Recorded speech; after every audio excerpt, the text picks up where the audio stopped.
বিস্তারিত জানবো ভাইয়ের মুখে। আসসালামু আলাইকুম, ভালো আছেন? কোথা থেকে আসছেন ভাইয়া? খুলনা বাগেরা। এর আগে গাড়ি নিচ্ছেন? কি গাড়ি নিচ্ছেন?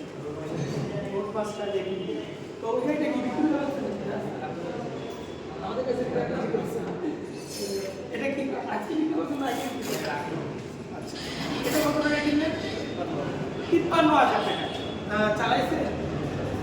ভালো আছে?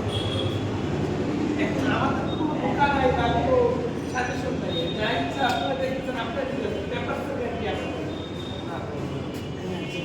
যতক্ষণ ইচ্ছা আসবেন, চালাবেন, মেকানিক এসে দেখে চালিয়ে ভালো লাগলে তারপর নিয়ে যাবেন। আসলে এই গাড়িটার কন্ডিশন যথেষ্ট ভালো আমার জানা মতো। এই গাড়ি কিন্তু বলিনি বলবেন, কারণ এটা আমি একটু চালাইছিলাম, কন্ডিশন ভালো পাইছি। Digital number plate first. বাইকটা যদি কোথায় খুলনা চলে যাবেন, এটা চালাই যাবে, তাহলে অনেকটা পথ বাইক জন্য ধরা রাখবেন। আসলে দোয়া করলে বড় জিনিস, ইনশাআল্লাহ বাইক যেন সুস্থ সবল সুন্দরভাবে কোনো গন্তব্যস্থলে পৌঁছাতে পারে, সেই দোয়া আমারও রইল। আমার জন্য দোয়া রাখবেন, আমরা যেন আরো কম বাইক সেল। আল্লাহ হাফেজ।